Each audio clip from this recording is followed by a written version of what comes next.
Je suis le docteur Michel Delorgeril du CNRS à Grenoble. Ma spécialité est la cardiologie, le cholestérol et les médicaments contre le cholestérol.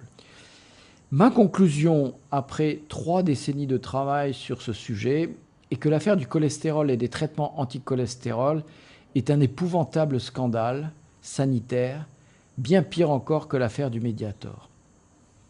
C'est pourquoi j'en appelle à la population. Quand vous aurez entendu ce qui suit, je pense que vous conviendrez qu'il est urgent que les autorités de santé réunissent enfin un comité de vrais experts, vraiment indépendants de l'industrie pharmaceutique, pour réexaminer les données scientifiques existantes objectivement et revoir si nécessaire les recommandations officielles sur les traitements visant à diminuer le cholestérol. Notre but est au minimum que vous ne vous fassiez plus prescrire automatiquement des médicaments qui pourraient gravement nuire à votre santé. C'est pourquoi je vous demande d'appuyer la pétition que nous organisons auprès de l'assurance maladie et de l'Agence nationale de sécurité sanitaire de l'alimentation, de l'environnement et du travail. Car non seulement les médicaments contre le cholestérol ne sont pas efficaces pour réduire la mortalité cardiovasculaire, mais surtout, ils sont toxiques.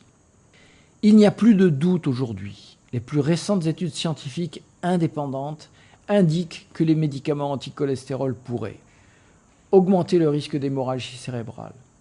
Ce sont les résultats de plusieurs études depuis le milieu des années 2000. Avoir un cholestérol bas ou abaissé par un médicament augmente le risque d'accident vasculaire cérébral hémorragique, un accident dramatique qui peut vous laisser hémiplégique, c'est-à-dire paralysé, et même vous tuer. Deuxièmement, ces médicaments augmentent le risque de cancer. Une multitude d'études ont montré qu'avoir un cholestérol bas augmentait le risque de cancer. De plus, des essais cliniques avec des médicaments ont montré une augmentation des cancers chez ceux qui recevaient une statine par rapport à ceux qui recevaient le placebo, en particulier les cancers du sein. Ces médicaments augmentent le risque de déclin cognitif lié à l'âge, autrement dit, devenir précocement handicapé mental, voire démence, c'est la fameuse démence d'Alzheimer. Ces médicaments augmentent le risque de diabète, jusqu'à 70% d'augmentation du risque après la ménopause. Et même en l'absence d'effet sur le diabète, les statines augmentent les syndromes de résistance à l'insuline, aussi appelés prédiabète. Ces médicaments augmentent le risque de devenir aveugle. Ils augmentent les risques de troubles de la sexualité dans les deux sexes, et notamment, ils provoquent plus d'impuissance chez les hommes. Ils augmentent les risques de problèmes rénaux, et cela de façon proportionnelle aux doses de statines administrées. Ils augmentent les risques de problèmes musculaires, tendineux et ligamentaires. Les experts parlent de plus de 50% de réduction de la capacité d'exercice. Ils augmentent les risques de pathologies articulaires inflammatoires. Alors, si vous prenez vous-même des médicaments contre le cholestérol, ou si c'est le cas d'un de vos proches, signez de toute urgence notre pétition en cliquant ci-dessous pour demander aux autorités de réunir des experts vraiment indépendants pour réexaminer les autorisations de ces médicaments. Ce que je vous dis est très sérieux. Depuis des années, je me consacre à la recherche sur le cœur et la prévention des maladies cardiovasculaires et des cancers. Avec d'autres experts dans de nombreux pays, nous considérons que les firmes pharmaceutiques ont dangereusement minimisé les effets secondaires nocifs dus aux médicaments contre le cholestérol et que tout est fait aujourd'hui pour masquer la réalité de cette toxicité. Un autre problème est que ces informations vitales pour les médecins et leurs malades sont aujourd'hui occultées dans la presse médicale et presque ignorées par les autorités françaises. Mon but n'est pas de vous faire arrêter vos médicaments. Cela doit être discuté avec votre médecin. Mon but est d'obtenir en urgence un comité d'experts indépendants des industriels et groupes de pression afin de réexaminer les recommandations concernant le cholestérol et les médicaments contre le cholestérol. C'est pourquoi je vous demande de signer la pétition ci-jointe à la Caisse nationale d'assurance maladie et à l'Agence nationale de sécurité sanitaire. Il y a vraiment urgence. Car au bas mot, près de 7 millions de personnes en France sont aujourd'hui traitées avec ces médicaments contre toute logique scientifique et médicale. Comment la profession médicale peut-elle faire une telle erreur sur le cholestérol et les médicaments anti-cholestérol ? La première raison est l'influence de l'industrie du médicament. Les statines, qui sont le principal médicament contre le cholestérol, constituent un des tout premiers marchés du médicament du monde. Loin devant les antibiotiques, les antidépresseurs et la plupart des antihypertenseurs et des chimiothérapies anticancéreuses. Il a rapporté Ce marché, ces 20 dernières années, 300 milliards de dollars aux firmes pharmaceutiques. Des intérêts financiers gigantesques sont donc en jeu et certains sont prêts à tout pour occulter la vérité, y compris faire publier de très nombreuses études biaisées, invoquant faussement une efficacité des médicaments anti-cholestérol. Ces erreurs et ces manipulations, je les ai montrées dans mes livres et mes publications scientifiques. Et personne n'est venu me contredire à ce jour, me montrer où je me trompais. La deuxième explication est qu'il est très courant en médecine que de graves erreurs dominent toute la profession sur de très longues périodes. Il a fallu des décennies pour qu'on reconnaisse que le tabac était la cause de 95% des cancers du poumon.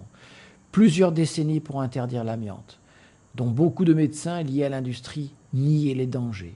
35 ans pour sortir le Mediator du marché. La question des médicaments contre le cholestérol n'est qu'un cas de plus, sauf qu'il concerne cette fois des centaines de millions de personnes à l'échelle mondiale. Du côté des études scientifiques, il faut bien comprendre qu'aucun lien de causalité n'a jamais été démontré entre la mortalité coronaire et le taux de cholestérol. Le 12 novembre 2004, il y a maintenant 10 ans, une grande étude est parue dans le British Medical Journal qui montre que les prescriptions de statines ont été multipliées par 7 entre 1996 et 2002 au Royaume-Uni, sans entraîner la moindre diminution du nombre d'admissions en hôpital pour un infarctus du myocarde. Le 14 janvier 2008, la publication des résultats de l'essai ENHANCE aux États-Unis sur 2 molécules prescrites à des millions de patients pour faire baisser le cholestérol, la simvastatine et les étimibes, a montré une totale inefficacité pour empêcher les lésions d'athérosclérose. Ces médicaments n'ont eu aucun effet protecteur sur les artères. Cet essai ayant été conduit chez des personnes porteuses d'une hypercholestérolémie familiale, les personnes qui devraient profiter le plus des médicaments anticholestérol, les investigateurs et le sponsor ont essayé de cacher les résultats négatifs de cet essai, démontrant clairement que l'existence de conflits d'intérêts pouvait induire des comportements aberrants de la part des industriels et aussi des investigateurs, médecins et scientifiques travaillant pour les industriels. Mais ce n'est pas nouveau. Depuis que le cholestérol a été découvert, les scientifiques sérieux affirment qu'il ne provoque pas les maladies cardiovasculaires. Selon les données de la grande étude sur le cholestérol, dite étude de Framingham, il n'y a pas de relation nette entre le cholestérol et le risque d'infarctus chez les personnes de plus de 50 ans et chez les femmes. Pour les personnes qui ont déjà fait un accident cardiaque, on parle dans ce cas de prévention secondaire, 3 essais sérieux ont été réalisés pour diminuer drastiquement les graisses saturées d'origine animale, remplacées par les graisses végétales et ainsi faire baisser le cholestérol. C'est l'étude d'Oslo qui n'a montré aucune différence significative entre les groupes, l'étude de Londres qui a montré une mortalité cardiaque absolument identique dans les 2 groupes, avec ou sans régime contre le cholestérol, et enfin l'étude de Sydney qui a montré une forte augmentation de la mortalité dans le groupe qui suivait le régime anticholestérol. Mais la vraie catastrophe sanitaire a commencé lorsqu'on a voulu faire baisser le cholestérol chez des patients de façon artificielle avec des médicaments, d'abord avec les médicaments dits fibrates, puis avec les statines. Mais malgré cette incroyable accumulation de preuves, sans doute n'y a-t-il aucun autre domaine médical où l'arnaque soit aussi visible et énorme que dans l'affaire des médicaments contre le cholestérol. Des millions de patients continuent à se voir prescrire ces médicaments inutiles et toxiques. L'industrie pharmaceutique et les médecins qui lui sont liés ont tout fait et continuent à tout faire, hélas avec l'aide des médias, pour empêcher que la vérité n'éclate au grand jour. Plus important encore, si la profession médicale dans son ensemble reconnaissait soudain les faits, imaginez le nombre de procès qui risqueraient d'être déclenchés. Le moment est venu de faire tomber les masques. En nous y mettant tous ensemble, nous pouvons forcer les autorités de santé à agir, enfin, sur ce sujet. C'est pourquoi je vous demande instamment de signer la pétition ci-jointe. Si nous ne faisons rien, le système actuel, avec toute sa corruption, peut encore tenir des décennies. Des millions de patients, dont vous-même ou des personnes qui vous entourent, continueront à être dans la plus grande incertitude, n'osant pas s'opposer aux consignes de leurs médecins, ni aux protocoles officiels. Elles continueront à prendre des médicaments qui les empoisonnent. Ne laissons pas continuer cette situation insupportable. Rebellez-vous. Exigez des autorités sanitaires qu'elles revoient leurs consignes. sur la seule base des travaux scientifiques indépendants. Il ne manque pas concernant le cholestérol. En agissant tous ensemble, nous pouvons aujourd'hui mettre des coups de boutoir dans le système et faire jaillir la vérité pour tous. Nous sauverons des vies. C'est pourquoi je vous demande de signer la pétition ci-jointe.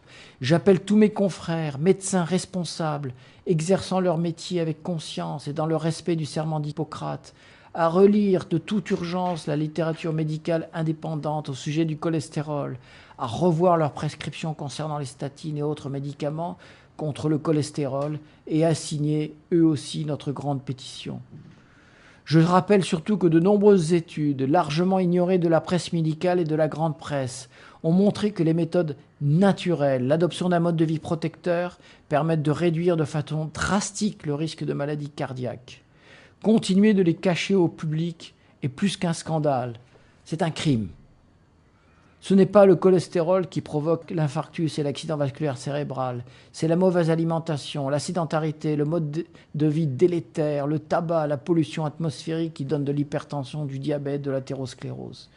Si je choisis de consacrer ma vie à la médecine, c'est pour le bien des patients. Ma conscience m'oblige aujourd'hui à parler tout haut pour dire la vérité sur la propagande tournant autour du cholestérol.